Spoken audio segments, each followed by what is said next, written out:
Just to say a quick welcome and thank you all for joining us for this important conversation.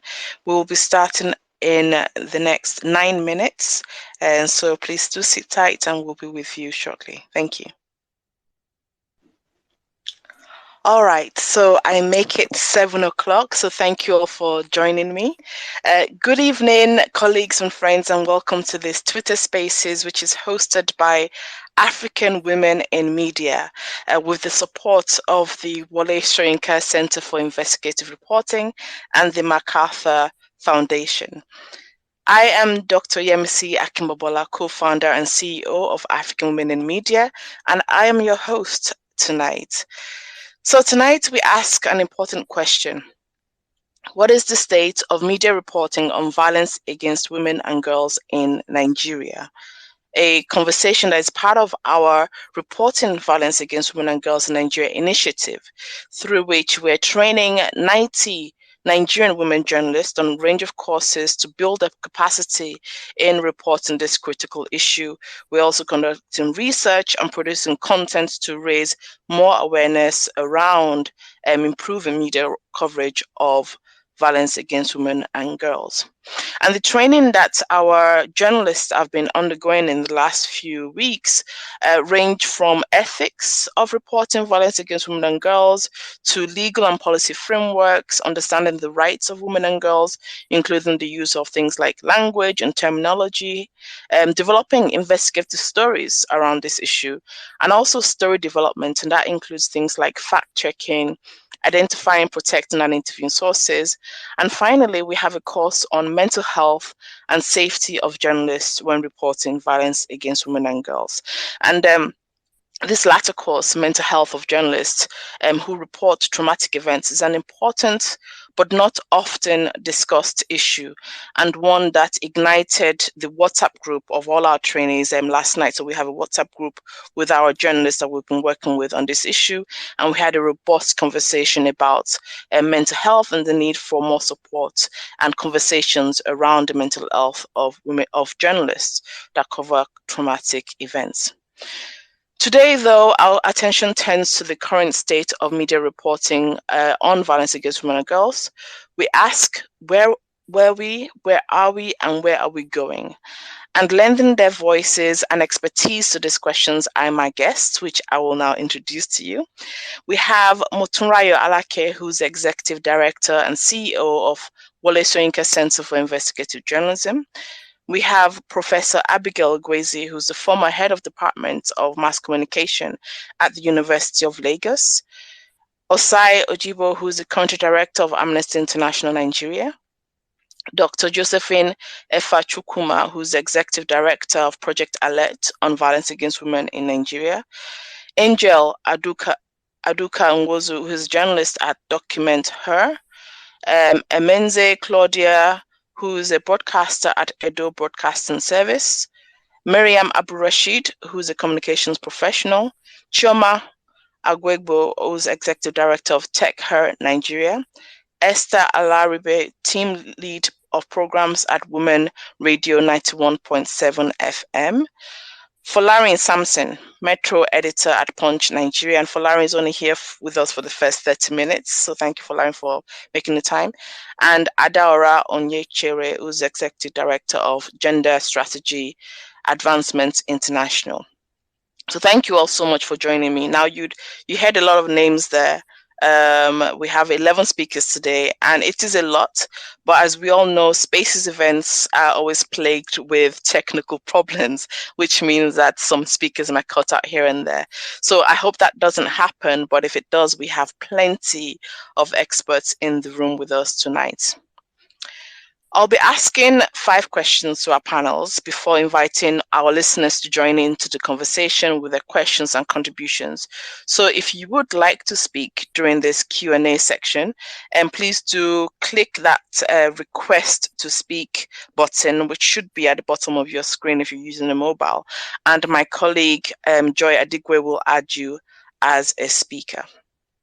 Okay, so without much further ado, I turn now to my speakers, and say good evening and thank you again for joining us, and ask you also to briefly, in under 1 minute, tell us about your organization and the work you do or have done with respect to violence against women and girls. And I will start with Motunrayo to answer the question first. Over to you, Motunrayo. Good evening, everyone. Thank you so much, Yemisi, for this platform. To go straight to the point because of time, the Wole Soyinka Center for Investigative Journalism, we're a non-governmental organization, and our focus is to use the tool of investigative reporting to expose corruption, regulatory failures, and human rights abuses. Um, we do this through so many programs that we hold, and we also work hard to contribute to ensuring that the media plays its role to hold power accountable in society. As part of the programs that we do, we have a program that we call the Report to Women program. When we started it, our focus was to increase the stories of access and abuse as they have to do with girls and women, to increase their quantum and to increase their quality.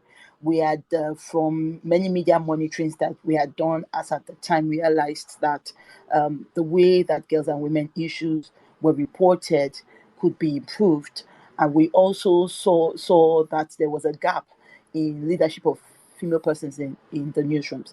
So the issues of access, which are the issues of access to health, education, access to economic progress, access to power, political power, um, and all accesses were important to us. But also, we realized from then that we also needed to deal with the issues of abuse, issues which are violence against women and girls is part of issues of widowhood practices that are harmful to women, issues of female genital mutilation.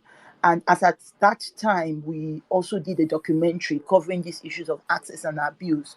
What was clear to us was that if the issues of abuse were not taken care of in terms of investigating the issues and reporting them properly, then the issues of access for women would also even be more difficult, because women who are abused tend to lose many accesses or tend to be in positions where they feel like they cannot access those things. So we went further to then concentrate along with the Open Society for West Africa on sexual and gender-based violence. So part of the Report to Women is a fellowship program where we um, train female reporters to be ready for leadership, because we believe intentionality makes all the difference. We don't want them to be surprised that they can be leaders. We want them to be looking forward to it, intentionally working towards it. So for the last set, which was the 2021 set that graduated earlier this year, and there were 21 fellows, and we focused on sexual and gender-based violence. So the reporters did stories on the issue. They engaged on the issue in their newsrooms. One of the things that we have realized, that even in newsrooms, I mean, every space where there are human beings, people are being abused. So even in newsrooms, there are issues of abuse in the newsroom. So some of our reporters covered these issues. And we are also about to launch in a few weeks, really early next month, a small report that we did, which is in the the status of justice of cases of sexual and gender-based violence reported in the news. So we picked 99 of these cases randomly, and we wanted to know, from when the case was reported in the media up till now, what has happened? What is the status of justice? Did the people get justice? And what is justice really? Did the cases get to the police station? Did it get to the courts? When it got to the courts, what happened? So we've done this analysis and we'll be sharing with the public in a few weeks. So these are some of the things that we have done, but it's a lot of work. Ours is only a little contribution to the great work that many other organizations and individuals are doing in this space. Thank you. Thank you, Motoraya, and I'm pleased to hear that you also talk about the fact that it's not just about reporting violence against women outside of the newsroom, but actually that this also happens within the newsroom. And so I'm going to invite next Dr. Josephine Efa Chukuma to also tell us more about the work that Project Alert does. Over to you. Hi, good evening. Thank you very much for having me here, Yemisi. Project Alert on Violence Against Women is a non-governmental women's rights organization set up in January 1999 to promote and protect the rights of women and young girls. At the time, looking at when we started in 1999, I'm sure you can sit back and think, wow, at that time, the issue of violence against women to a very large extent was not being spoken about in the public. There was a lot of silence about it. Silence was a weapon being used to further perpetrate it. You get cases. Then a woman will come and report. You attempt listening to her and give her an appointment for the next day. She doesn't come back again because of fear and intimidation. So Project Alert was set up then to do three things. We did a lot of heavy lifting, which now we are trying to share because there are more people, more players in the field. We did research and documentation was a very important aspect of our work. Because we were trying to, document not only what we are doing, but also to research and document existing and emerging trends in sexual and gender-based violence issues emanating at that time, even up till date. And then we have our advocacy programs under which we carry out various advocacy projects, including legislative advocacy. Recently, we've gotten three laws passed in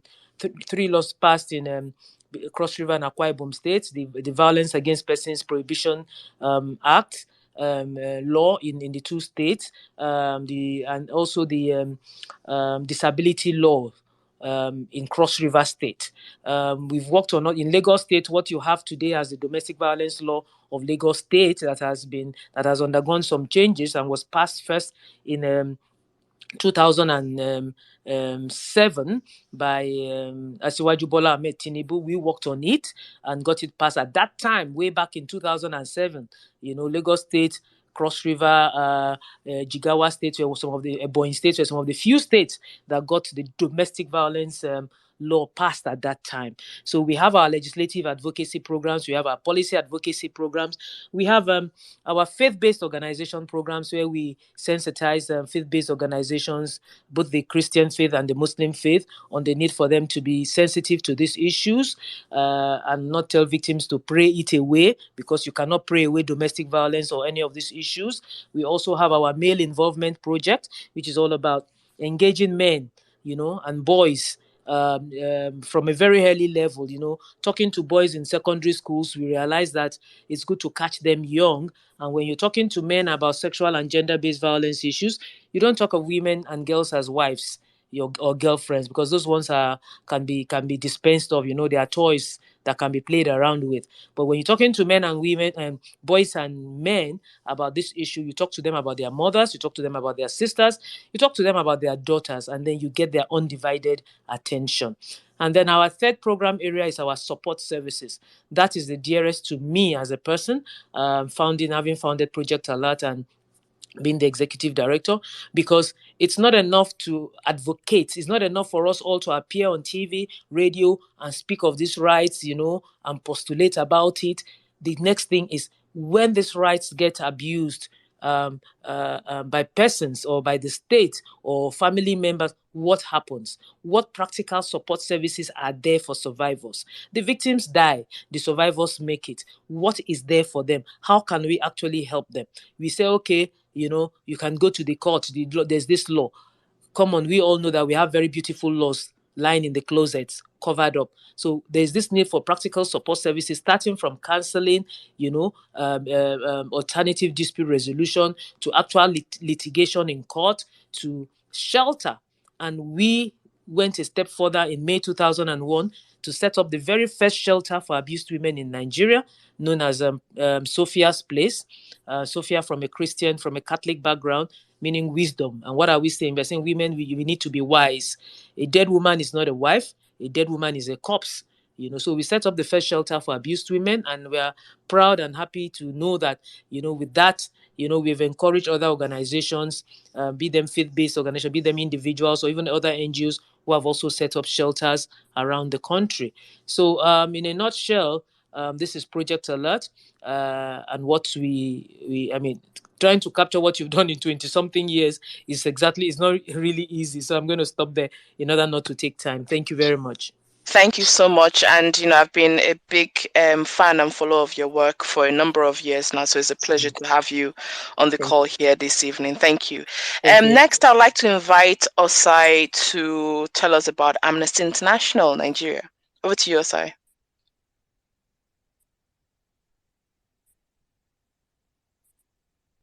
Thank you very much.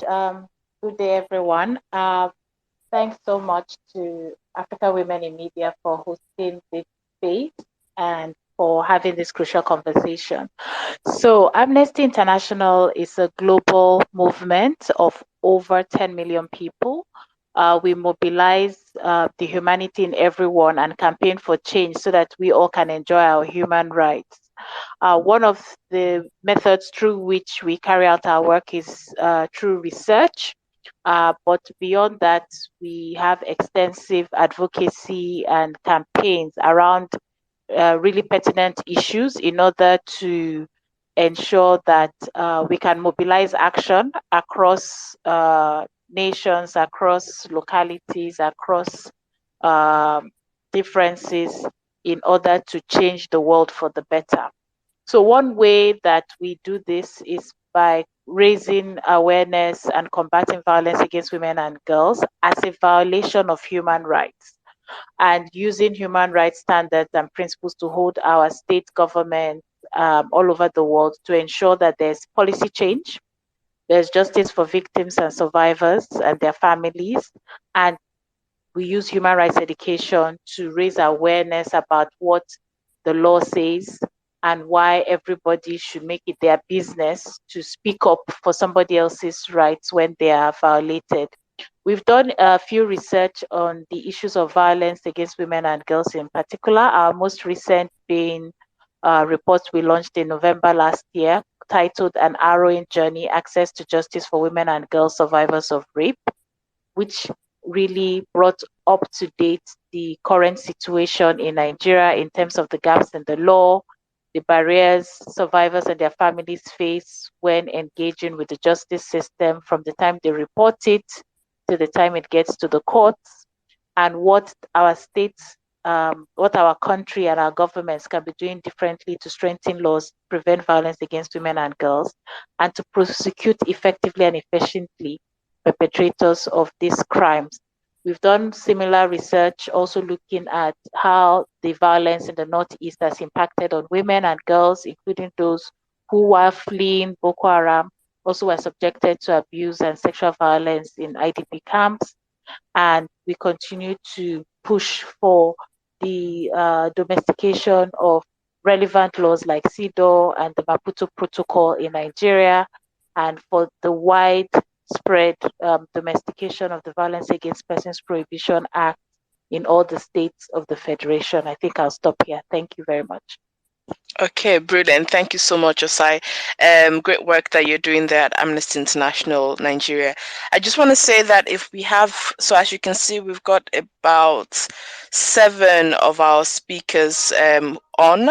So if you're a speaker on this program, please do request to speak, because the Spaces platform doesn't allow us to see everybody that's listening. So please just click the request to speak microphone, and my colleague Joy will add you to the room. Thank you.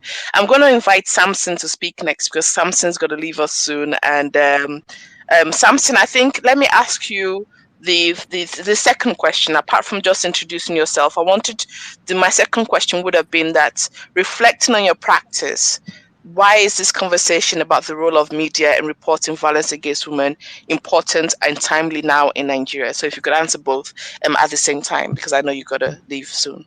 Thank you, Samson. Okay, thank you very much. I want to start by thanking the organizers for inviting me as the only male speaker here today. So as earlier introduced, I'm Samson Folani. and I work with the Punch newspapers. I edit the Metro page. I'm also a contributing member of the editorial board of the newspaper. The Metro desk is where we handle stories relating to crime of all forms and shades. And prominent among the crime reports that we get from across the country on a daily basis are stories relating to violence against women and girls. In the last 1 month, I think, if you are conversant with the Metro column of the Punch, you will observe that most of our stories they fall into this category. I remember very well that on a particular occasion, about 50% of stories filed in by reporters revolved around rape and defilements. And we had to bring all the stories together under a common headline, which also highlights this problem we're talking about. And we had to title it the rape epidemic. So we try not only to report these stories, but also we try to get perspectives.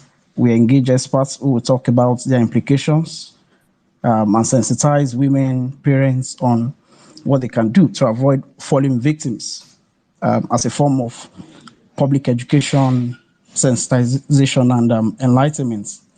This is also the reason we partner rights organizations and the civil society who can help put some of these issues into context and make informed commentaries and contributions. When you're talking about Punch as an organization, we put issues of gender-based violence on the front burner, and we demand enforcement of child rights laws across the country. As a contributing member of the editorial board myself, I get to handle, some of these topics, especially the ones relating to women and girls. I will campaign for protection and support of the girl child. I mentioned that just recently we had to bring a lot of stories together because this is a very serious problem. And the issue of domestic and sexual violence has become a sort of epidemic. Just yesterday, I recall that we had two stories of a police inspector and who raped and impregnated his niece, and a man who also raped and impregnated his stepdaughter, while his wife, who is the girl's mother, was away in the hospital because she gave birth through a cesarean section. So you can imagine that level of callousness and wickedness. You impregnated both mother and daughter. That was just yesterday. The previous day, we had another story of a 67-year-old Abalit who raped 3 girls, and they were all 12-year-olds. Lying to them that you will make them a charm for them to disappear. Sadly, the father of one of the girls was also involved. And then I also recall last week, a native doctor raped a 14-year-old girl brought in for treatment. He raped the girl for 3 days till the girl had to run away. That's him last week. I recall that we had a story of a girl that just finished SSC in a Cotton area of Lagos. And she was abducted, she was drugged, and she was raped for 5 days non-stop by 4-man gang. So it's actually an epidemic. It's a serious one at that. And these are just very recent cases. Very, very recent cases. I'm talking about stories that we just did between this week and last week. So in June 2021, the Lagos State Ministry of Youth and Sports Development said 2,154 child abuse cases were reported in the state in the previous year. And sexual defilement topped the list with 1,005 cases. So you see, the media plays a critical role in public enlightenment, public education, criminal prosecution. It's not just about writing the stories, it's not just about sensitizing the people, but as a journalist, as a reporter, you also have to ensure criminal prosecution and conviction. You're not writing stories, you're not just writing, or you're not just doing your broadcast for the fun of it or because you're a journalist. You have to be invested in it. You need to make it a sort of passion. You are informing your readers, you are informing your listeners and viewers of the danger of staying in abusive relationships or exposing their children to predators. You craft your story to ensure that, the case is not swept under the carpet. And when the matter gets to court, you don't stop there until there is a conviction. Talking about, my experience, my practice, like you mentioned, I remember very well that I covered this popular case of this man, Lake Konshonde. I don't know if some of us still remember that case. The man who killed his wife, I think at Egbeda. I personally, because I was touched by the level of cruelty of this man to his wife, to his own wife. So I made it my duty to follow that case till the very end. From the time the man went into hiding, after to get him to talk, to his handover to the police, I was almost like I was trailing him and following him with balls. You understand? So I also followed the case even while it was in court till the release of autopsy. And I discovered that, while we're doing all these stories in Punch, a lot of people were following it. A lot of people became, because of that particular story. I recall very well that there was a time I was at Lassuth, while people were still looking for the autopsy report and all of that. And I called somebody and I mentioned something about it. And a woman around that area said, is the autopsy report out? I was surprised. This person don't even know that I was a reporter. You understand? So our job is very, very important as journalists. It will help to spread awareness and help people to make informed choices. Let's look at the case of Osinachi. That gospel singer. Due to the continuous media reportage, it saved some people. A woman whose wedding was a day away called off the ceremony because of domestic violence, and she made particular reference to the Osinachi case. Because the media helped to show that a broken courtship is better than a broken marriage. And a broken marriage is even better than having 2 dead corpses. As reporters, our stories and reportage of these issues help to set agendas for public and policy discussions. Our stories can also help give directions to victims of domestic violence. There are some people who don't know what to do when they are in such problems. This is why, some of us, we partner with, some of these organizations, Project Alert, Madam Mefa Chukuma, we work together on some of those cases because these organizations, they specialize in helping and supporting victims. And then even in Lagos, we have the Office of the Public Defender that offers pro bono services for such people. So people don't know, but with your job, with your work as a journalist, you inform people of the existence of these supporting structures when they are in such problems. There's also the Domestic and Sexual Violence Response Team. These are groups and organizations that we work with. We work together to promote the cause of women and the girl child. So while they refer certain cases to us for publicity, we also refer cases to them of people who lack direction, who don't know what to do. So I think this is going to be the end of my contribution, and I hope I was able to do justice to that question. Absolutely. Thank you so much, Samson. I think you spoke with a lot of passion there in terms of the realities on the ground as a journalist, the role of media, and the important work, and how you've also partnered with organizations like Project Alert in the pursuit of justice for survivors and victims of violence. So thank you very much, Samson, for your time. I know you're going to leave shortly, so we thank you for the time you've taken to speak to us today. Now, I know that I spent some time asking people to introduce themselves, but in the interest of time, I'm going to invite Esther to speak next, to both tell us really briefly about herself and then also answer that same question I posed to Samson, that reflecting on your practice, why is this conversation about the role of media in reporting violence against women and girls important and timely now in Nigeria? So over to you, Esther. All right. Good evening, everyone. Yes, for us at Women Radio 91.7, Nigeria's first and only radio station for women and their families, our mission is to continue to create more female-centric programs that would help amplify the voices of women. When we talk about the culture of silence, we live in a society that is very judgmental, a society where women should not speak until spoken to. Women have had to carry the burden of just bearing everything just to be that socially acceptable acceptable women, just to fit into that space that the society has created for us. Now, for us at Women Radio, we tend to continue consciously to create programs that will talk about the plight of women, talk about women empowerment. It is one critical part that we get to talk about when we relate it to sexual and gender-based violence, because a lot of women, when you speak to them, they will tell you that it is because of, when I leave this place, what would I do? How would I move on? The society would talk about me. What would I do with my children? How do I cope with all of this? So we get to talk about women empowerment, how to build capacity for these women so they know how to move on with their lives. That is one. We get to talk about gender equality.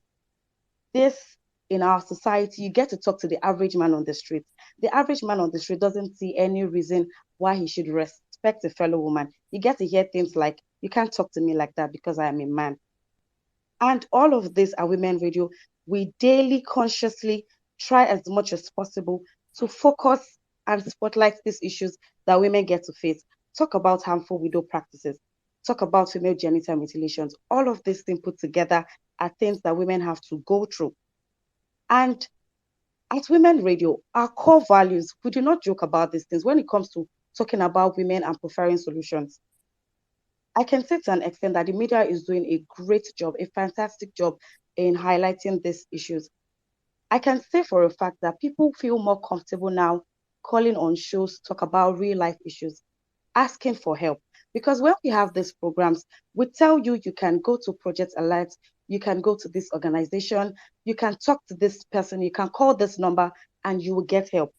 For cases where some people still feel a certain way because of the kind of society that we live in, you cannot call in on live shows. Fine. You can send us a message and we'll follow through. We will do that for you because this is our mandate and we've chosen to carry this.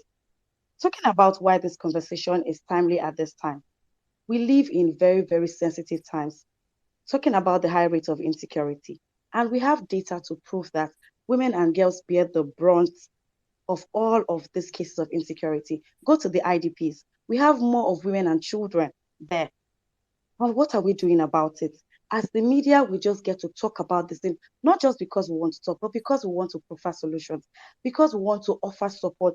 And I'm glad that a lot of organizations, a lot of non-governmental organizations are doing their bit by having programs, partnering with radio stations, having programs to talk about all of these things. And we get to have workshops, trainings, where we get to talk about gender sensitive language. Because when you report these cases, it's not just because you want to talk about it to make the person feel like, but because you want them to also see the reason why they need to leave that space. We try as much as possible daily. You cannot overemphasize the role of the media because for every time a woman is being abused, everybody, 10 out of the people around her are telling her, don't talk about it. The stigmatization is there. The society wants to shut the woman up by all means, but this is why we are here to break the culture of silence. There are some names that we cannot erase from our memories because of what the media has done. Talk about Usenachi, talk about Uwa, Ochanya, Bamishi, all of these women. We remember them not because of anything, but because of the sad tales that they had to go through, the things they had to go through before they passed on. And why? Because they were women. Just because they were women.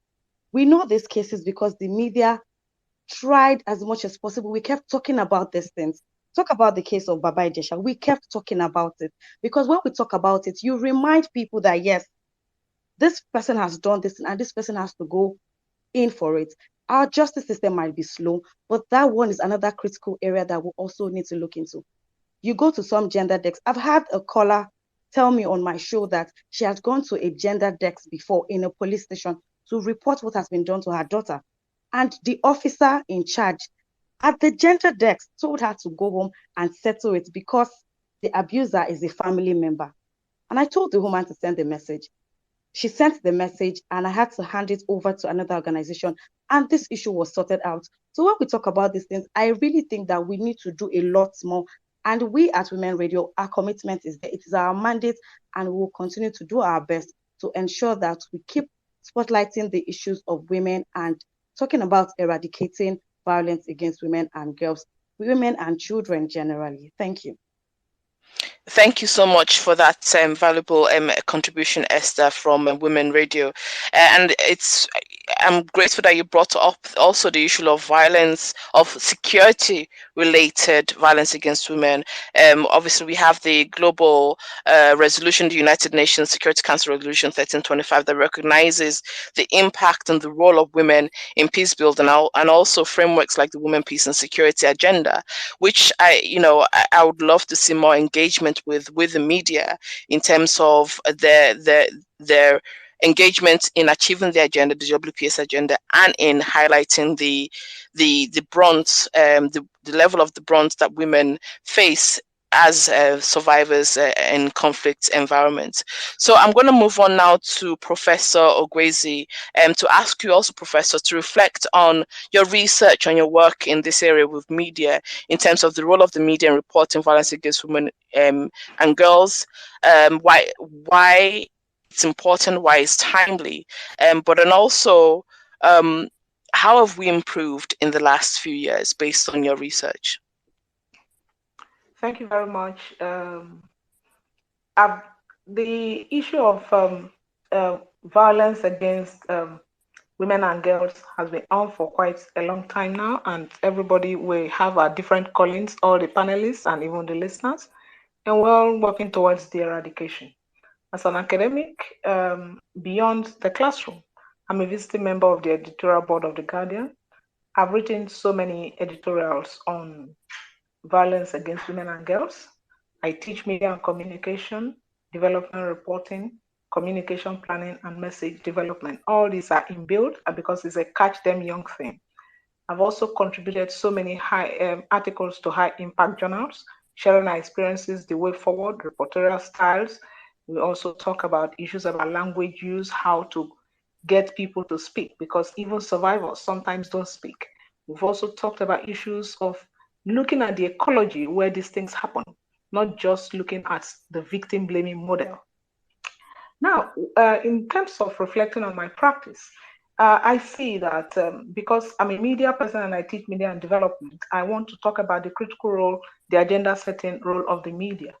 It gingers duty bearers to account, because without calling them out, nobody's going to account for what is happening to women and girls. And we also try to empower survivors. I'm happy the lady from Women FM talked about the linkages between those in the NGO sector and those in the media. So we empower them to speak and also to seek for redress where necessary. So in terms of our work, we try to give voice to the voiceless and amplify the issues, because it's through the amplification that people pick them up. It's not always that people go out to report. It's when those things are amplified that some of those NGOs pick them up and deal with them. So hopefully try to set agenda in search for solution. We also try to use our work to build confidence and create the environment for collective action against violence against women and girls. We try to build around mobilization of citizens to fight this issue. And it's gradually getting that we know, look at when we had COVID, you know, they say it's a shadow pandemic. So that was getting to a level of impunity. So I'm optimistic that putting violence against women and girls on the front burner will continue to give citizens the necessary push to demand from duty bearers actions to ensure the prevention and mitigation of violence against women. Furthermore, it will continue to amplify the voices of survivors and point survivors in the direction of how to seek for redress and get justice. And this, I believe, will serve as a deterrent to offenders. I think I'll stop here for now. Thank you, Professor. I know you've done a lot of research and also practice in this area, so I'm really grateful for your contribution. I'm going to move on to Angel next and ask you, Angel, to briefly introduce yourself, but also then speak on this topic of the role of the media in reporting violence against women and girls, why it's important now and a timely topic for us to be engaging with. Over to you, Angel. Hello, everyone. My name is Angel Lundukanwisu. I am a writer, a journalist, and an editor. I'm also a poet as well. So I currently work with Document Women as the in-house news editor, and I also edit freelance, and I write journals. I write articles as well. So as a survivor myself, I would really credit the media and social media in particular for the way it has helped me move from a point of despair to a point of, okay, this thing has happened to me. How do I move forward? How do I heal from this thing? And one example that I always give is the example of NSAS. So during NSAS, I remember writing an article. To the best of my knowledge, I'm the only one that has extensively written on how women were being raped by fellow male protesters during the NSAS protest. And in as much as it didn't get as much traction that I wanted it to get, I remember when I wrote it, I said, okay, now that NSAS is over, have the rights of women been guaranteed? But that's even an aside. The thing I've noticed is that if you don't have the media amplifying women's voices, women's rights, women's opinions, it's almost as if our needs get subsumed into the conversation about into the general conversation. So women have specific needs, women have specific rights. And as a journalist, I've noticed that if you don't amplify women's voices, like I said earlier, they get subsumed. One thing I've noticed is that more women feel comfortable, or not necessarily comfortable, but more women feel bolder to say this thing happened to me without necessarily feeling like the shame is on them. That wasn't the case in, say, 2017, 2016.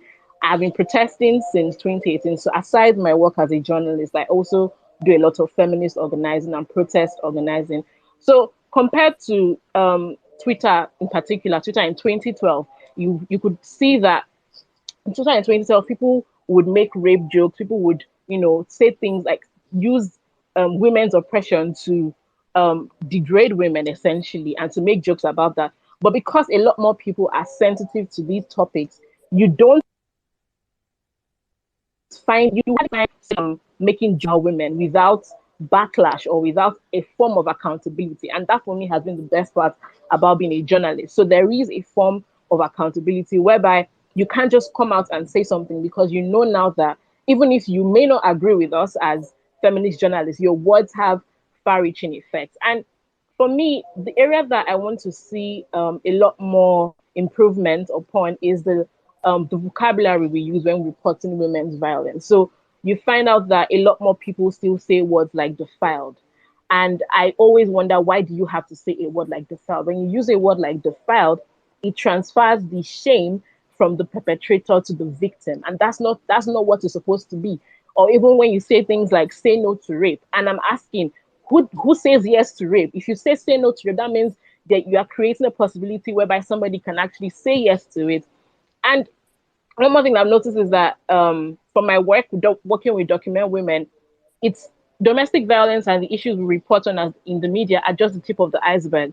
There's a whole lot more. There's a lot more. There are a lot more stories that need to be told, and these ones that we're telling, when you see the backlash that we receive, it's like, okay, we are actually touching a sensitive spot. So if we can improve the vocabulary that we use to report on women's issues, if we can not just report, but actually offer solutions.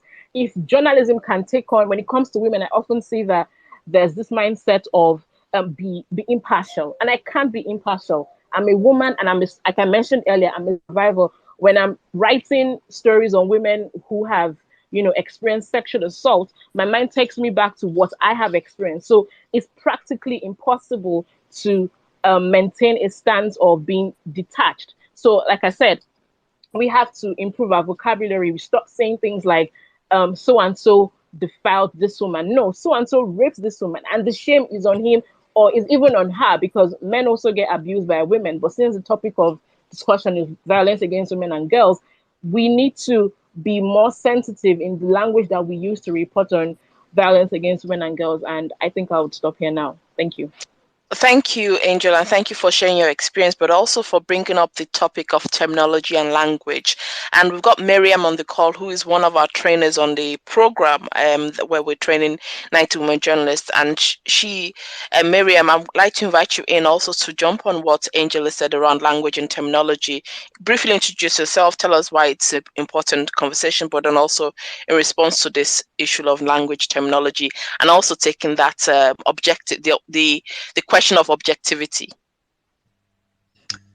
Okay, good evening, everyone.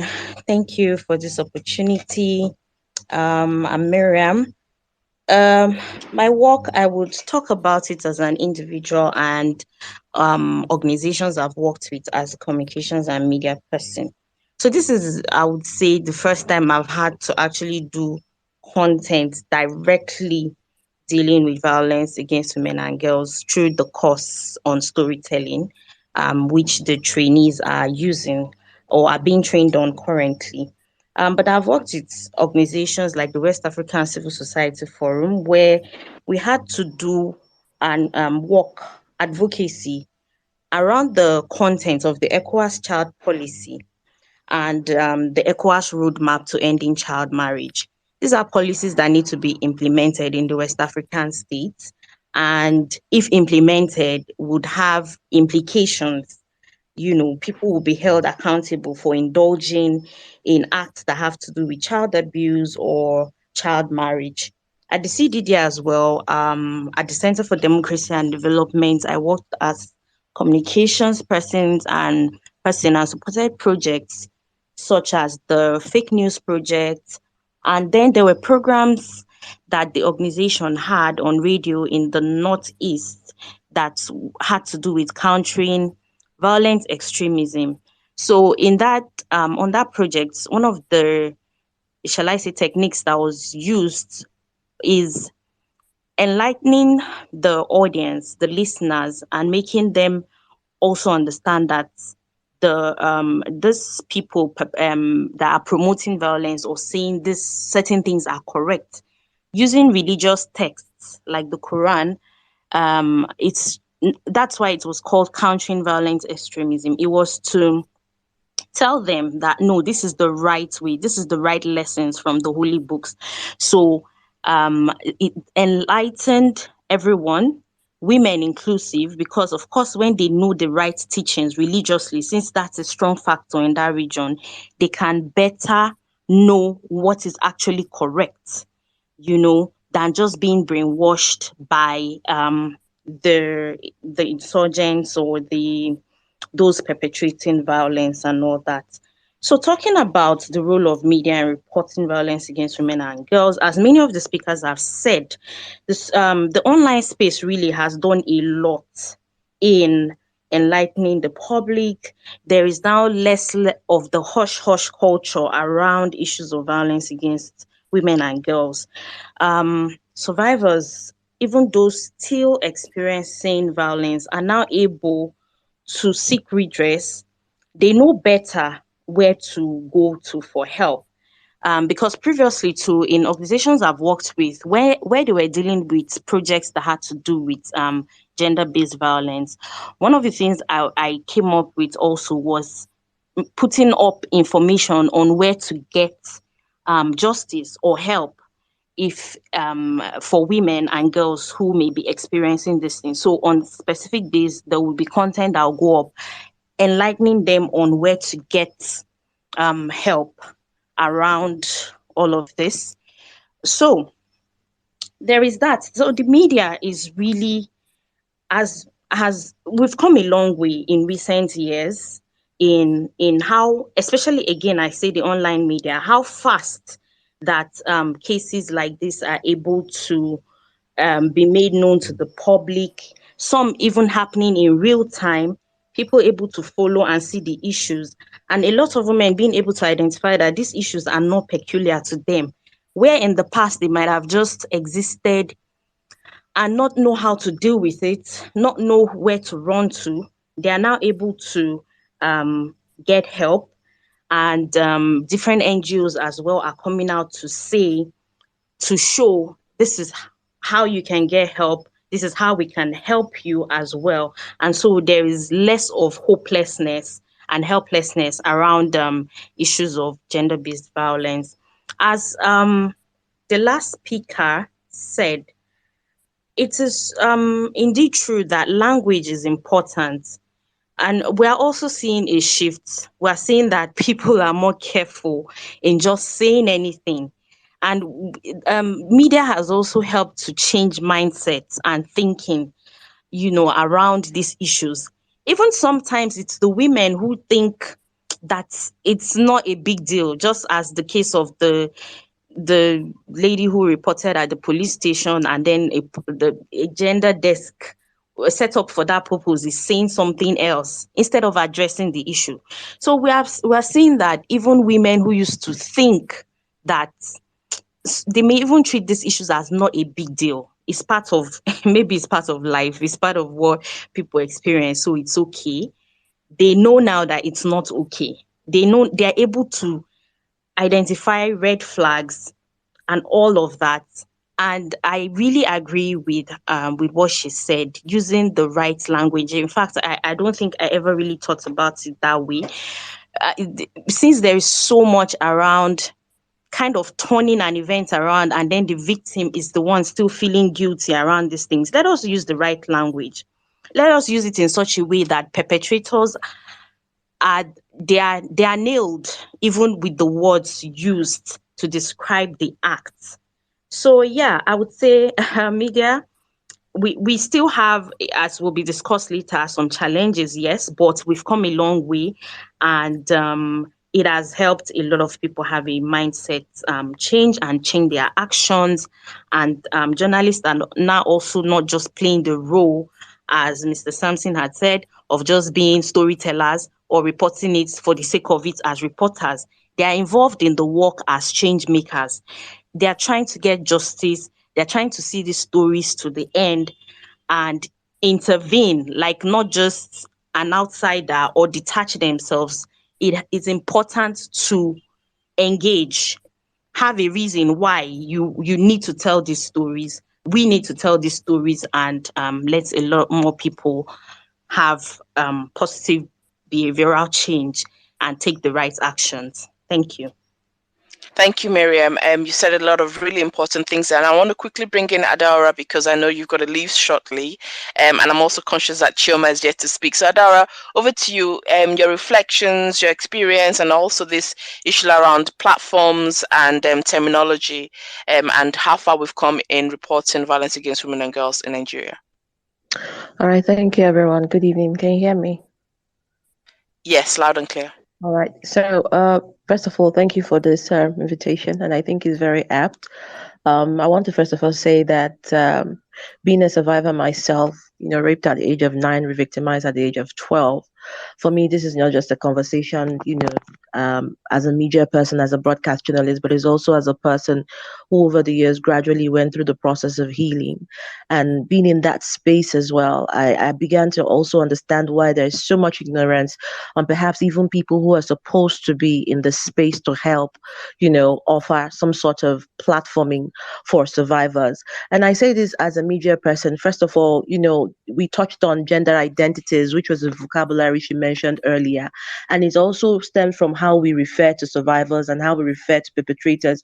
You find out that when people are doing statistics and research, you have, the numbers of how many numbers of young girls or young women who have been raped from the year 2015 to year 2020, but you have less on the number of perpetrators and the number of people who have actually had justice. That is always after the conversation on the numbers of victims or survivors.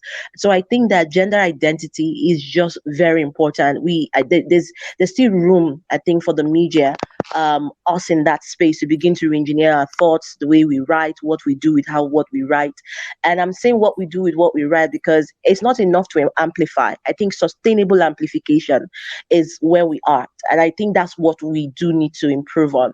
I do know that it's quite difficult because by the time you start the case and start to do your investigative report, following up with a tragedy or a trajectory, you now realize that along the line, the survivors may not want to continue because there's some sort of backstory where they have probably, been told not to talk about their issues. But again, it also goes back to the stigma. And that is what the gender identities does. By the time you have the wrong terminologies, survivors will no longer be willing to speak to you because they feel already that they are being re-victimized in the media space. So I think that, changing the gender identities and how we speak about, people who have gone through sexual and gender violence is very important. And then secondly, amplifying, the voices of survivors, but sustaining the amplification and across various platforms. As somebody who heads a gender unit in my space, because I'm a broadcast journalist as well as an ED of an organization that is led by women, I I have done a grassroots and also a general subnational research on how many organizations, especially media organizations, that have specific gender desk, and there are very few.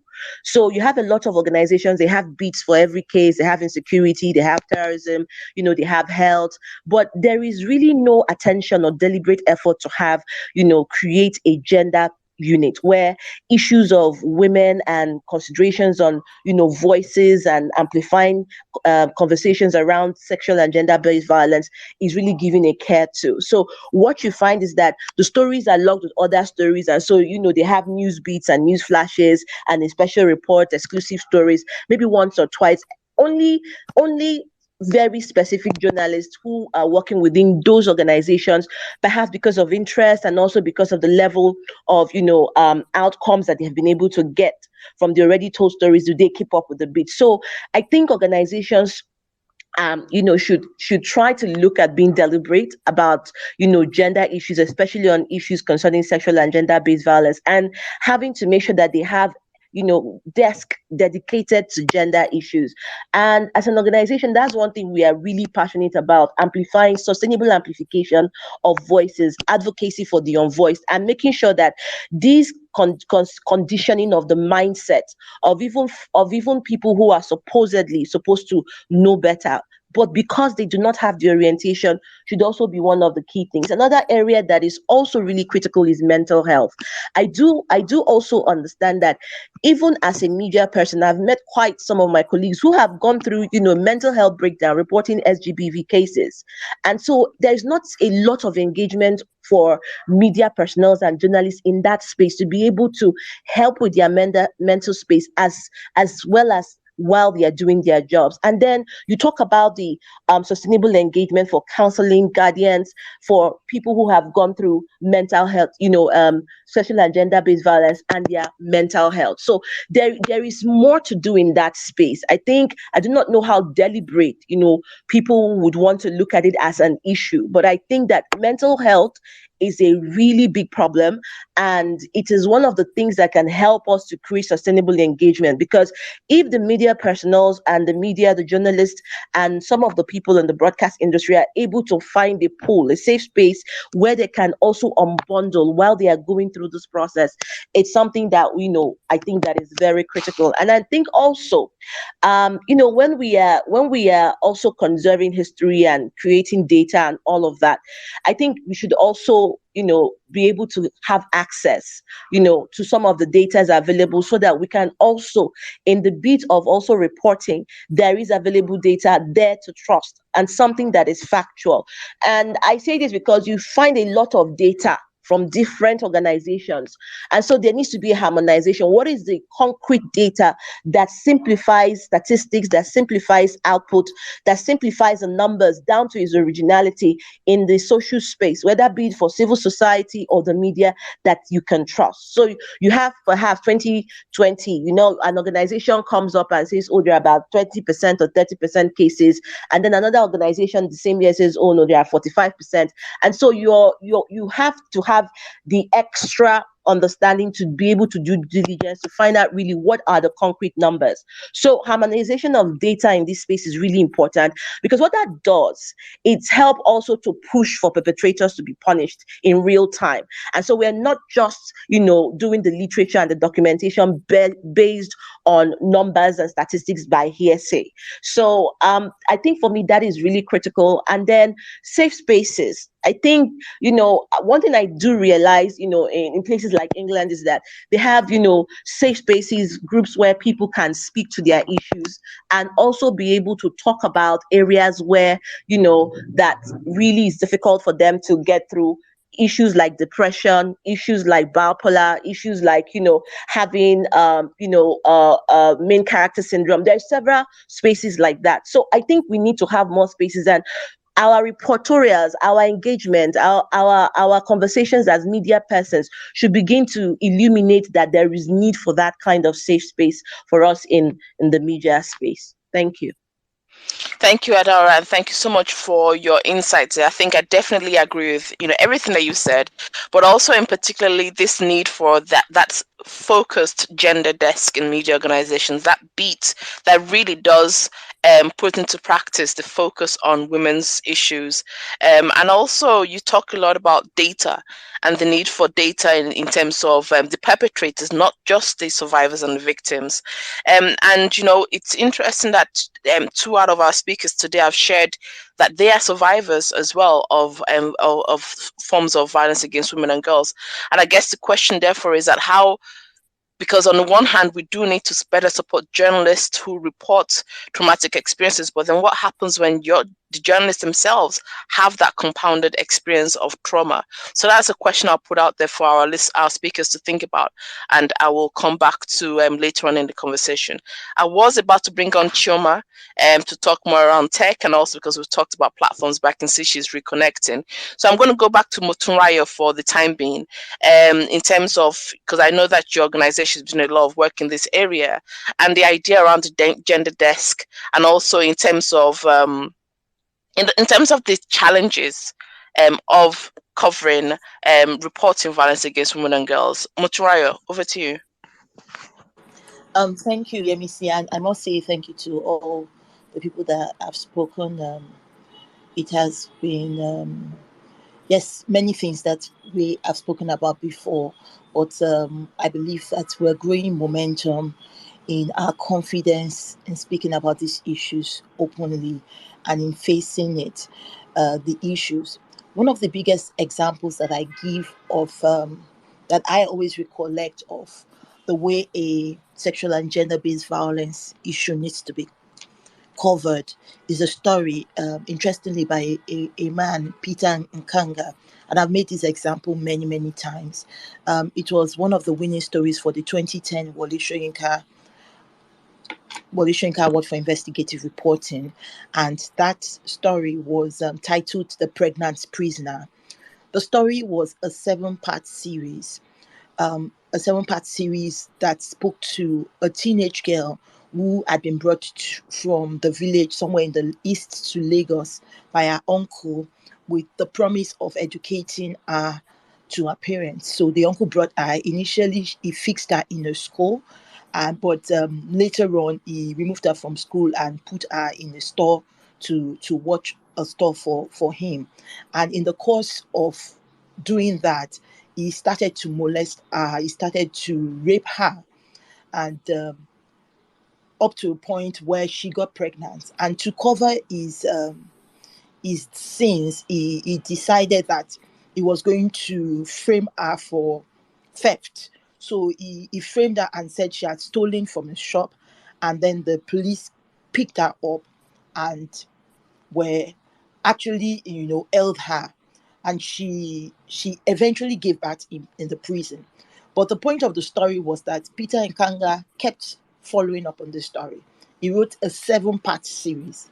He kept writing stories about the issue, and he kept, at a point, he went on to move away from just journalism because, the story must do something to you. And that's why I really appreciate the way Samson spoke about the issue. As a journalist and as media practitioners, as investigative reporters, it is our duty to be objective, but we have a bias to truth. We have a bias to justice. So when we report these stories, they must touch us enough to not just think that, a story is an end of in itself. And it links me to a model that I've been canvassing for some years now, the Rush model, which I believe Peter Nkanga really shows in Peter Nkanga's story, which is it is report until something happens. So Peter kept writing, and at a point he saw that his writing was not getting enough attention. Then he petitioned, the Lagos state government, and reported the issue. He petitioned so many stakeholders, and then he wrote about his petitioning and waiting to hear from them. Eventually, that young girl got attention. She was removed from prison. She gave birth in prison, but she was removed. The man was eventually jailed, and the young lady was taken, under the care of the Lagos state government. Some years back, we followed up as an organization on the case, and we saw that she herself and the child were doing well. So this kind of reportage is what we need. We need to actually report until something changes. We need to follow up on the stories. We need to definitely use the right language. I also think that, the survivors and the victims have become more popular than the perpetrators, and we need to, for a lack of a better word to use, actually popularize, quote and unquote, the perpetrators, because we can't, keep shaming the people who went through the issue. We have to mention the names, apart from really, really high, what you will call high level cases or very popular cases, when it happens to, somebody that is known in society, like the Baba Ijesha issue. Perpetrators are usually, they can hide, they can be anonymous, and that is not good. We need to report in a way that is, they won't be anonymous. But there are challenges to doing good journalism uh, for this issue. Number one is the fact that we're dealing with an highly complex issue, and an issue that, sometimes the media oversimplifies. So you're dealing with an highly complex issue, and it's a very private and personal issue. So I always ask, how do you discuss such a personal issue in the public square? You need to be nuanced, you need to be ethical, you need to be professional, you need to be sensitive to the human beings that have been affected, and not just, just splash names, splash pictures. You really need to be doing serious professional work here. So the complexities are there, and the way we navigate the complexity is to get knowledge, is to, according to the Rush model, seek sources as resource persons. So you're not just talking to sources because you have a story to do, and deadline is 7 p.m. and you must go on air or you must publish online. You're actually talking to sources because they know something that you don't know. I always say that, if you cover journalism, if you cover health, or you cover surgery, if there was a bit like surgery and you covered it for 20 years as a journalist, you don't wake up after 20 years and become a surgeon. You are just still a damn good health reporter. So we need to give it to people who are on the field, people who know about the issues, the lawyers, the advocates, the teachers, the professors, those who know about the case more than the journalist does, and those who enrich our reporting. We need to do more listening as reporters. So the fact that we don't listen is a challenge, and the way to address it is to do more interviews and not just stories that are just about, meeting the deadline and doing what is just newsy. One of the things that we have found in our monitoring of the media is that, yes, the media is about news, but the media needs to begin to think of the fact that, news should be the start of the conversation. It should be a means to an end. So when an issue like SGBV comes up, you cover it the first time, then you need to follow up and then expand it. At first, you might be able to do something really brief, and that is something else we have found, in the research that we're doing.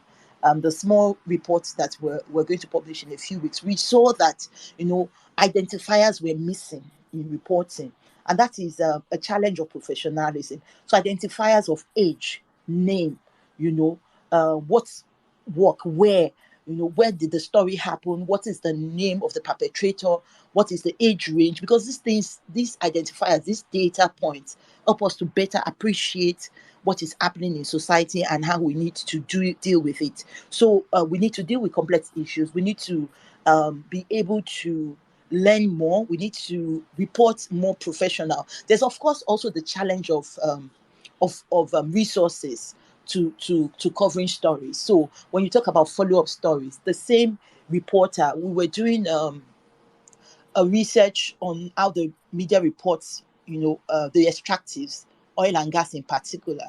And, when we had done the media monitoring, we went on to visit the media houses to show them the data and talk about, how they could better report the issues. And one of the things that we realized was that on one desk that is called energy desk, for instance, there are 5 reporters or 3 reporters, sometimes 2 in a whole media house.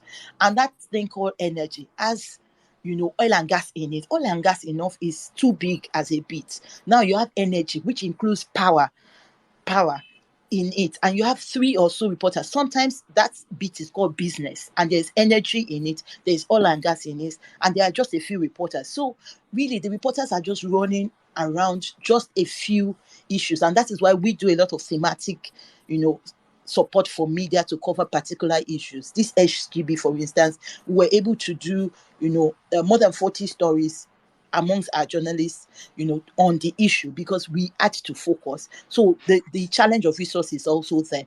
I would Thank you. say lastly Mot- that, Mot- let me Moturai, I'm just so round up with this. okay, sure, no problem. Yes, I'll say lastly that there's a challenge of the law, on knowledge of law, and also this is based on exposure to resource person. We need to learn the laws and be able to call out those people who have broken promises when they are broken promises. Thank you. Thank you, Moturaya, and I'm conscious that we have a lot of people who haven't spoken, so my apologies. I'm going to quickly bring in Dr. Afua. I'm going to quickly bring in Dr. Afua Chukuma to respond to some of the comments we've had so far around survivors, around language, around data, around journalists who are experienced, who are survivors themselves. Over to you. Efa Chukuma, Josephine Efa Chukuma, please. Yeah, Missy. Thank you. No problem. Yeah. A quick one. I know time is not on our side. Like I told you on the side, this is a topic I think you should have done in series, because you have a lot of good speakers here and the time is so short. So quickly, just to pick on one or two things. One, what Motorayo just said about media personnel, journalists keeping at it until they get results. It's not about breaking a news and then you go to sleep. And that's talking about Peter and Kanga, that was a good one. And also another reporter being Eniola Akinki-Otu of Punch newspapers. I remember years ago the case of Akolade and Titilayo Arowolo in 2012, the banker that was killed by the husband and all of that. And Eniola was the one that broke the news, and Eniola refused to go to sleep. Eniola refused to go to sleep. And one thing, my years of experience, spanning 20 years in the development sector and women's human rights activism and running Project Alert, is that honestly, the police, the criminal justice sector, especially the police, they dread the marriage of an NGO with the media. They dread it. It's bad news for them. When a case comes to an NGO and the NGO gets the media involved, or the case goes to the media and the media gets an NGO involved, and the two of them get married and pursue the matter, oh my God, you get the police sitting up. So the likes of Eniola, Peter, Samson, who just stepped off, have worked on several cases with, Project Alert has worked on several cases with Samson Folari, and we always get results. So the secret behind our successes in the cases, Project Alert has never lost one case that we've gone to court with. Not one in the 20-something years of our existence. And the secret, part of the secret is partnering with the media. And it's that kind of mutual partnership. And I'm not trying to put the media on the spot or something, but I was a journalist before I went into development work and human rights activism. It's about being selfless. It's not about money, because the whole issue, just like Motunrayo said and other speakers, honestly, nobody keeps, least of all NGOs.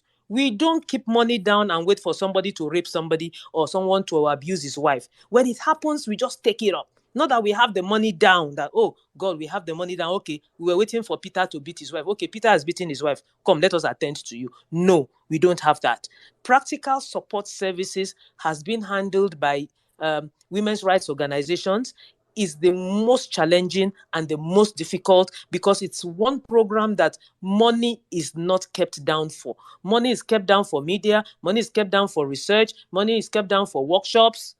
But for practical support services, most times, money is not kept down for it. Organizations have to run around. So it's very important that the media, also in partnering with NGOs, please, as much as possible, don't give us market rate. Don't give us market rate. We can't afford market rate. There should be some kind of, I've put some of my thoughts down in the chat group, so I don't want to take time. Some kind of barter relationship, some kind of, what can give and take, because it is the common good that we all are pursuing. It's the common good we are pursuing. Nobody, least of us NGOs, we are not making money from it. I'm not making any money from it. If anything, we are expending the little resources we have. So it's a necessary thing. And again, for the media, it's not about reporting it in a sensational manner. It's not about sensationalism. It is what it is. Let's call it the name, like somebody said. Let's call it the name it is. There's no need quoting it in any color. So I'd like to just stop now and then thank everyone. Yemisi, thank you very much for having me here. Let me stop so that other speakers, Osai and others will also come in. Thank you. Yes, thank you so much, Dr. Afa-Chukwuma, for that contribution. I think there's a great call there for media to work more in partnership with NGOs in taking up this cause. Chioma, I was going to bring you up earlier on, but you disconnected because there was a lot of conversation around tech, around data, around social platforms. Chioma, do you want to come in?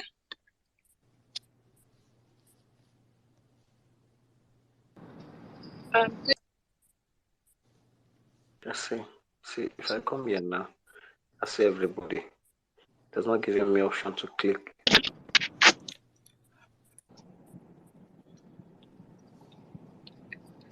Can you hear me? Yep. Yes, we can hear you now, Chioma. Over to you. Awesome. All right. So good evening. I work for Tech ING. We use first of all, we teach women how to use digital. We teach girls how to use digital tools, but we also show them the vulnerabilities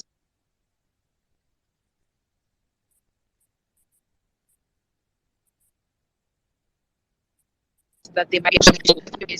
Okay, I think. Based for.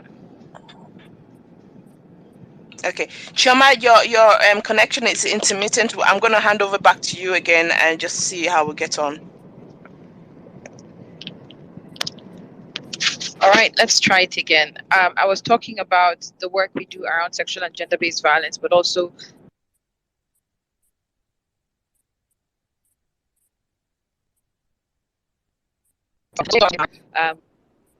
the infusion of digital solutions into women's issues has kind of helped us shift the needle a bit. And we must not discount social media and how women are able to come online to speak about things that have happened to them, how the public can now track incidents of violence. The quick example is that of Hini Omore.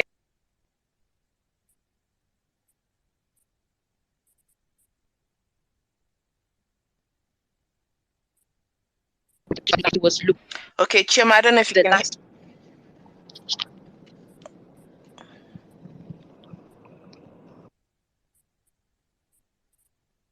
Okay, Chioma's internet seems to be intermittent. So I'm going to bring Professor Gwezi back into the conversation, and then Osai as well, into the conversation around the challenges, the way we need to work better together, and also some of the conversations around the gender desk and journalists themselves who are survivors as well. Professor Ogwezi, over to you. Okay, thank you. A lot has been said. I believe that generally we need to depart from episodic reporting and go beyond sensationalism. We need a lot of follow-up stories, as that way we continue to mount pressure for the right action by duty bearers. We need to move from activity-based reporting to cognitive-based reporting, things that will change our cognition, our thinking about the whole issue of GBV. And particularly, we should delve into issues of solution journalism, the way forward. And I think that's particularly when you do a solution journalism story, somebody will be under heat. They'll bring that person to account, people will be called out, and things will happen. I've said earlier, we also have to change from blaming the victim, why did you go there, why did you do this, to ecology, the environment that gave that, which some speakers have talked about, culture, religion, and what have you. And that way we begin to make our religious leaders and our custodians of culture to have a rethink about having people alive rather than having them killed, all in the name of religion and culture. I think I also spoke about I think that looking at what AWiM has done today, you've actually gathered an array of experts to drive this discourse from the lenses of their fields of endeavor, what they do.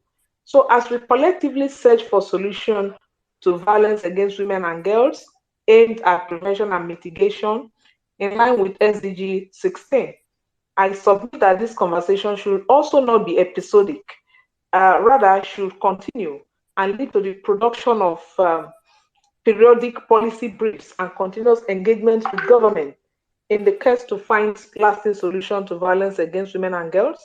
I also submit that we should continue to collaborate with other CSOs in a well-coordinated manner. I think that was the point that Efa Chukuma raised when she was talking about marriage between the media and the NGOs. We should work more in a coordinated manner. We should collaborate and coordinate so that we can continue to mount pressure that will be stronger, because together we can all achieve. Particularly now that we have a declining civic space, that's one of the ways we're likely to find a lasting solution to violence against women and girls.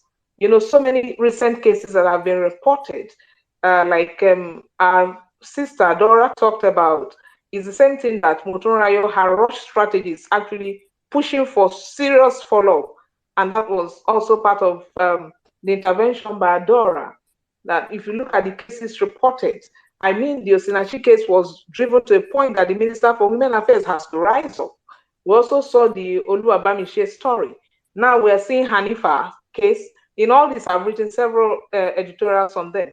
The kidnap of girls that went to school, I have consistently, I can't count the number of editorials I've written on them. I recall that there was one we wrote on Leah Sharibu that President Buhari had to call. Of course, the girl is not released today, and we are not resting on our oars. So we have quite classic examples, and we continue to push in those directions to call out the necessary duty bearers. That way, these cases will not be swept under the carpet, and we can have a safe country, we can have a safe environment where women and girls can also self-actualize, like we have boys and men self-actualizing without any form of violence against them. Of course, it's not that violence is not, we don't have them against males, but it is more against females. And that is the ecology that created it, and we continue to push in that direction. Thank you very much. Thank you, Prof. And thank you also for recognizing the importance, again, of, CSO and media working more closely together.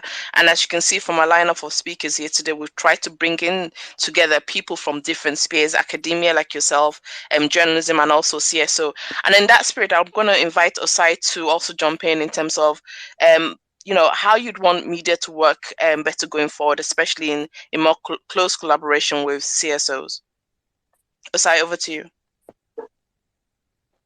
Yeah, thanks so much. And I think it's really good that we've started this conversation also in terms of how critical role they play. And I think for me, the emphasis should also be on the educational and informative role they play, because the media is critical to the public's understanding of what survivors of violence against women and girls experience, which is necessary for us to then drive the collective condemnation, which would move the government to act, as examples that have just been given concerning some of the more highly profiled cases like Ochanya and Osinachi. Because despite the fact that there are even greater decisions that have been made and more successes, we don't tend to hear about those cases.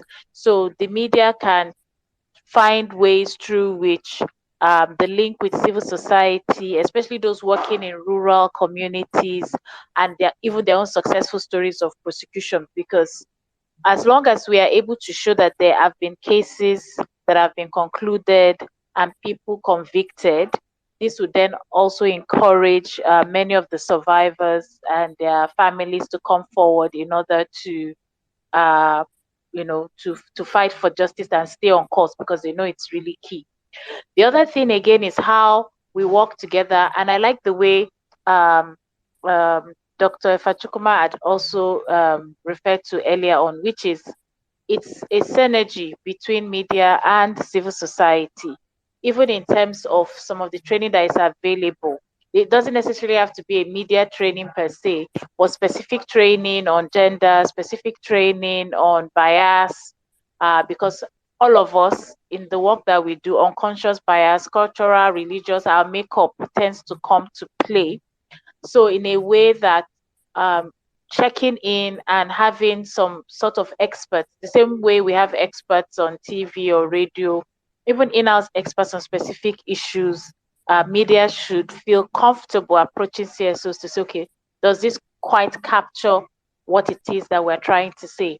And while preparing for this session, I was glad to see some of the issues of language and as well as portrayal of victims in some of the headlines that are coming out, which is a big improvement from 10 years ago when you look at the way the media portrays issues of violence against women and girls. And there was this story carried by the Vanguard, which reported the case of a man in Plateau State, where the paper reported the man as not only disemboweling his 23-year-old wife, but he fled with her phone so she can't call for help. You can imagine if you were to read that kind of story. The first thing is you instantly, in that short space of time, you're able to understand the context, the intensity of the intention to create maximum grievous harm. Because oftentimes when domestic violence cases come up, people are like, oh, maybe there's something that has gone on, we don't want to interfere.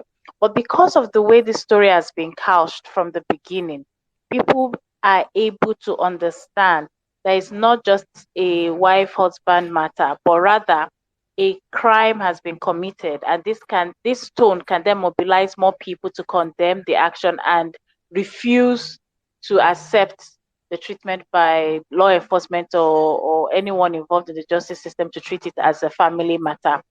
To end, I would say, because a lot of people have already spoken a lot about language and tone, as well as the use of certain phrases which can create stigma for the victim. And we should begin to really move away from that and push more forward to draw attention to the perpetrators.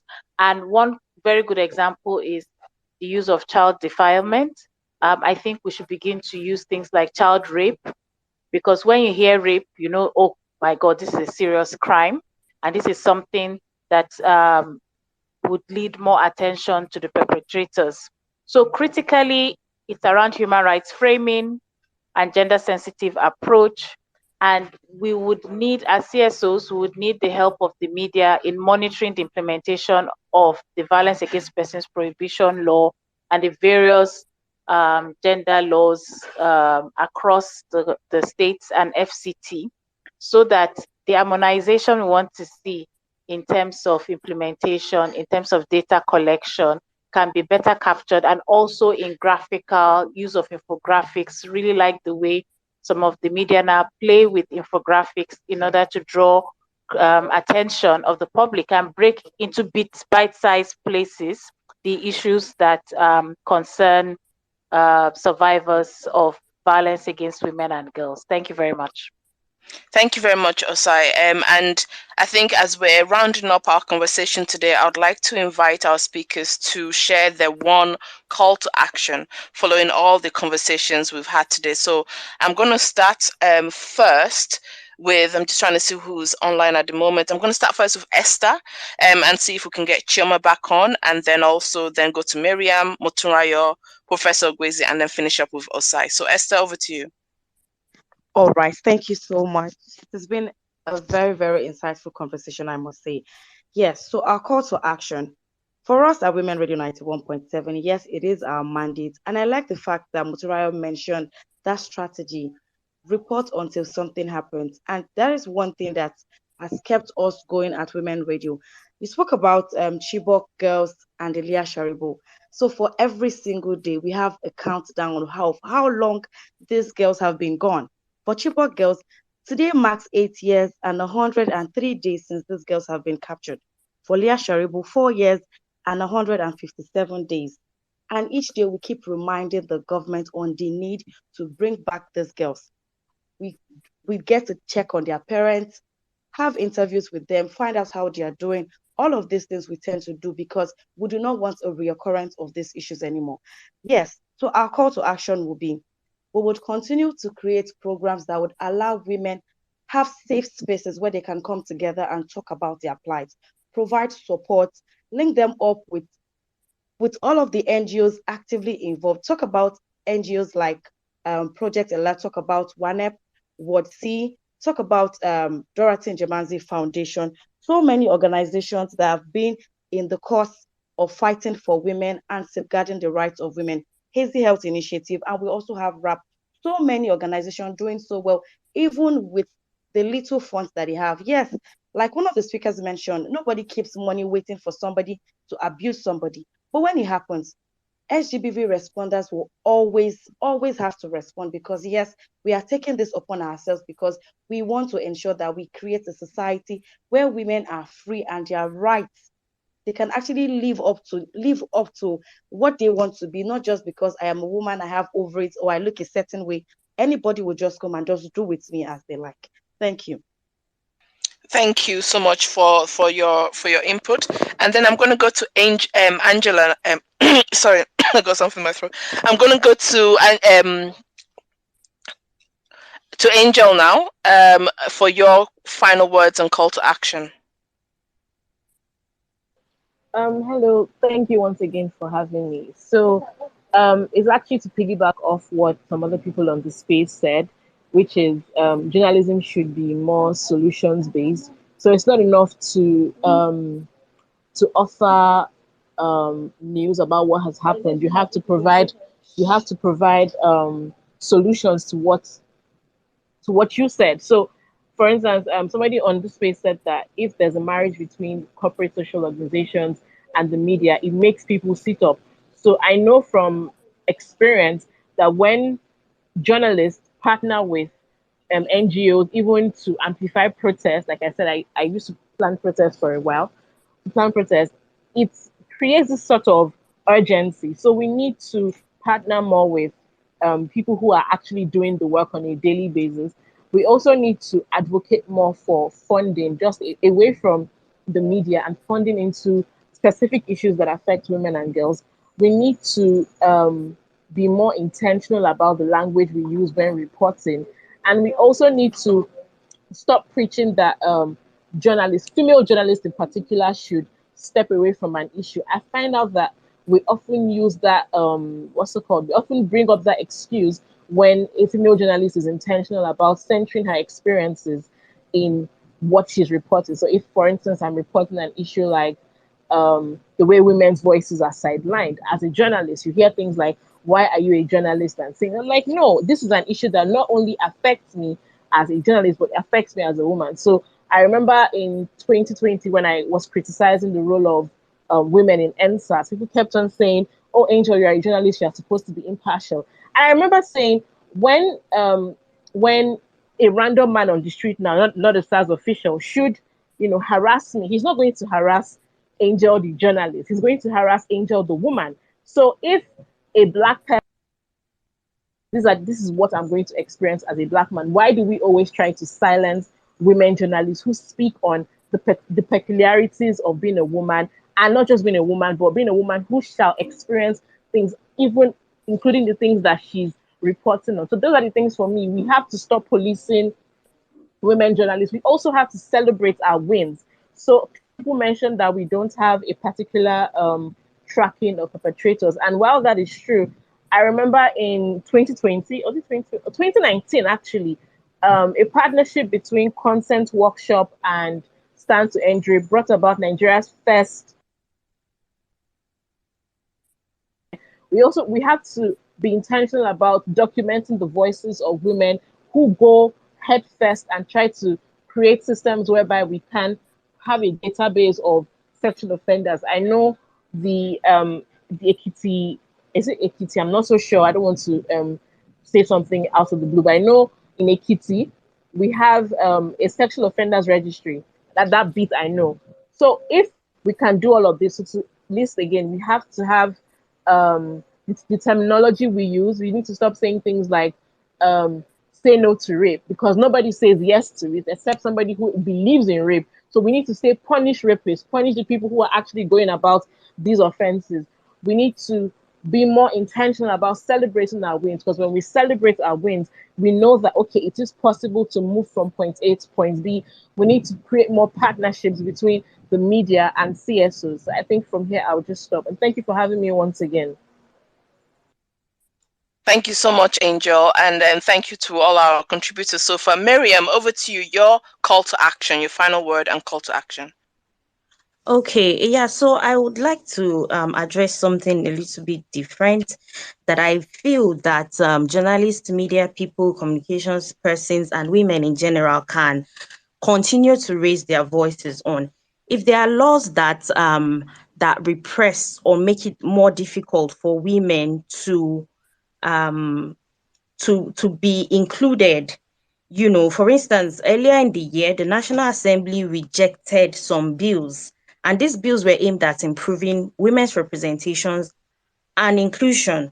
It was rejected. The implications of these things, if we connect the dots, is that many women in diverse sectors will not, be able to have the strength, the mandate to execute a lot of things. They will not have the room to even get into certain spaces. So it becomes a challenge when we don't have certain women in certain positions. We also have a challenge with other women who could have maybe had better access to economic strength, social strength, and it will also repress them vocally. So these kind of laws that are repressive, they are not progressive, they are not helpful or improving the life of women in any way. We have to continue to speak and raise our voices. The talking about marriage between the media and NGOs and CSOs, it helps that we continue to speak against such laws because they are affecting it would even affect how well we can do certain reports, we can make certain reports or be effective because it's repressive. And then finally, I would say, really, I loved the points around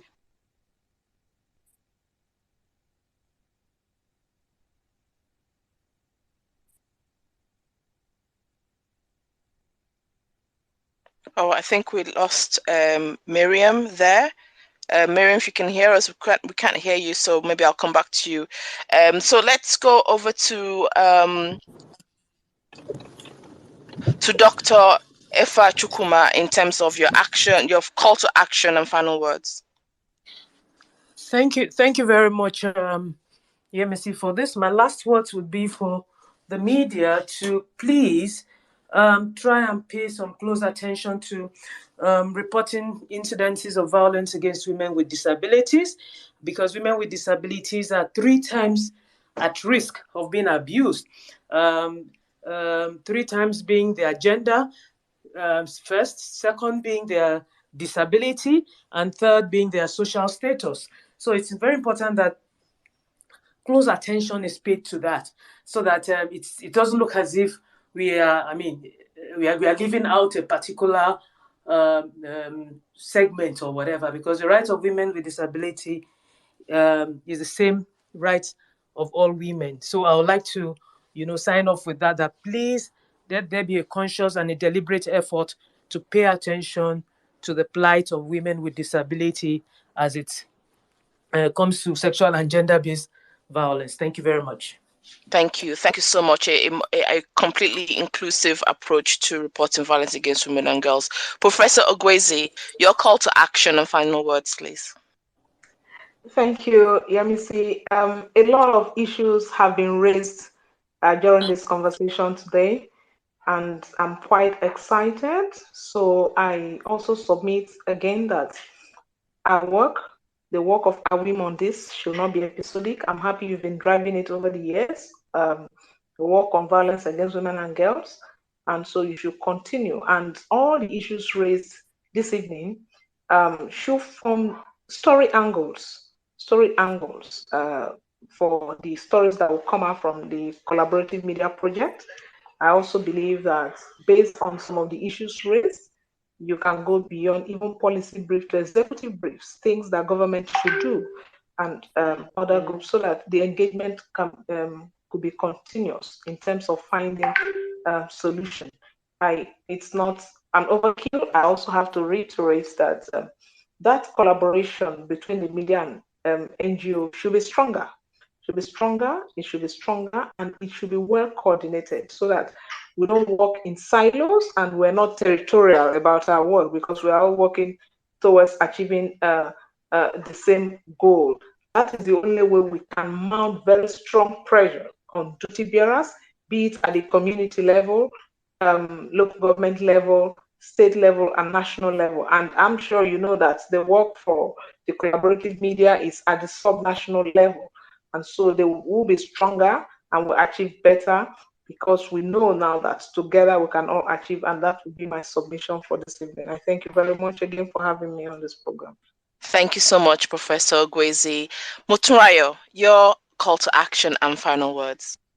Thank you so much, Yemisi. Just I'll emphasize three quick things. One is the fact that we really need to, as media, work on ensuring that abuse is not normalized. And this includes, like I said in the beginning, abuse inside the media. So I've held media meetings where all women meetings where I've asked who has experienced one issue of harassment or the other, and the number of hands that are raised, 10 out of 10 is like 7.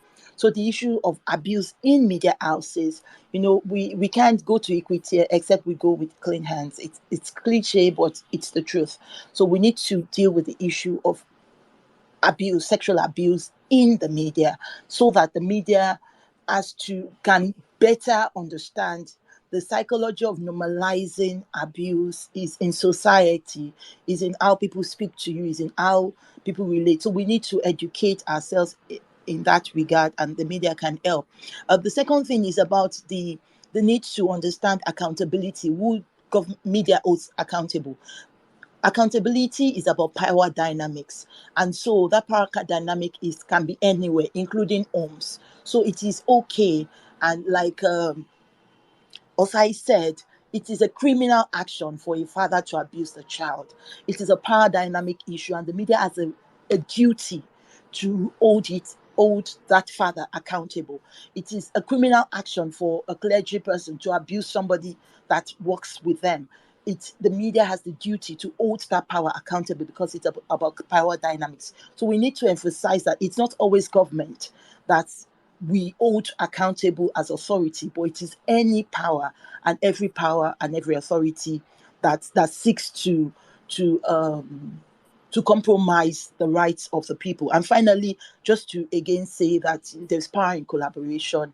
There's a lot to do, and we can do much more when we do it together. Thank you. Thank you so much, Motunrayo. Power in collaboration. I love those finishing words from you. Osai, over to you for your final words and your call to action. And then I also see Oduak on the call, who's from NAWUJ. So that's the Nigerian Association of Women Journalists,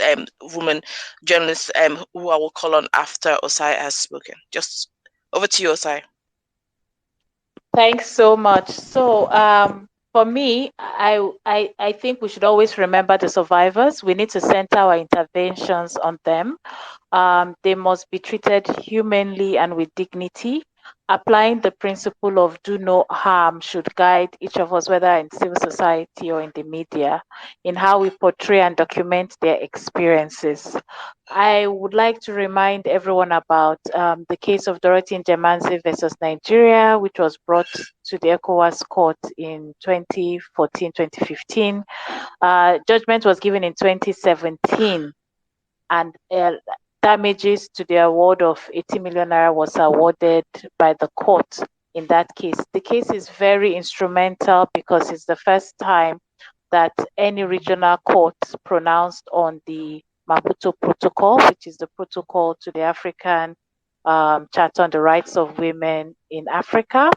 And it speaks specifically to the use of gender-based violence by state operatives as a means to inflict terror and terrorize the women folk.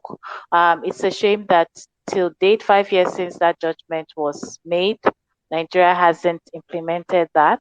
And I think one good call that we all can add our voices to is to remind the authorities and to continue to demand that the Attorney General of the Federation takes the necessary steps which is required in order to implement that judgment and to ensure that the proper training and awareness required for security and state officials in the treatment of citizens does not lead to gender-based violence. Thank you so much. It's really been a pleasure to be a part of this conversation, and I'll add my voice to others to say a series in this continued indignation against violence against women and girls is needed. Thank you very much. Thank Over you to so you. much. Thank you so Dr. much. Yemisi. Thank you so much, Osai. And yes, we hear the call that we need to do more of this conversations around this very important issue. And it's my pleasure to bring on Oduak, who comes from the Nigerian Association of Women Journalists, to give us some final reflections. We do not unfortunately have the time for lots of Q&A from the audience. So Oduak, I'm going to leave you to represent the listeners today and share your reflections on the conversation we've had. Okay, good evening and good morning. Thank you, Yemisi, for these interesting conversations. I've heard several people say there should be collaborations, and I just want to tell those who do not have these collaborations that these collaborations actually do work. In Akwa Ibom State, while I was chairperson of the Nigeria Association of Women Journalists, NAWOJ, we had a coalition of NGOs ably coordinated by the then FIDA chairperson in the state, who incidentally is the secretary of the Akwa Ibom State Gender-Based Violence Management Committee. And so far, so good. Almost 2 years now, we've had a smooth interface, and it's easier to get the data that we need to do our report. It's easier to get connected and get to know what is happening to people almost as they happen. So I'd like to encourage people in locations that do not have this kind of collaborations to please step forward and start doing so. It's going to save you a whole lot of stress and get you to get the work done. For the journalist, it's going to make your job very easy, knowing that before now we had issues with people that would speak if they were raped or were abused in their workplaces or at home. But now it is easier with FIDA and all the NGOs, CSOs coming together. So I just want to add my voice to that's what everybody should plan on doing going forward, so that the next time Yemisi brings us together, we'll have a lot of success stories. Thank you for having me. Sorry, network just keeps throwing me in and out. Thank you so much. Thank you so much. Thank you, Duaka. Thank you to all of our speakers today who shared their experiences and their best practices as we work together to improve media reportage of violence against women and girls in Nigeria. My name again is Dr. Yemisi Akimbobola, and I'm here representing my organization, African Women in Media. A thank you to Osai, Chioma, Motunrayo, Dr. Afua Chukuma, Professor Gwezi, and Angel, Miriam, everybody who has spoken today. Thank you so much for sharing your expertise and your lived experiences. And we definitely heard the call to do more of this series. So we look forward to doing a lot more with you. Thank you. And have a good evening to all of our listeners. Thank you.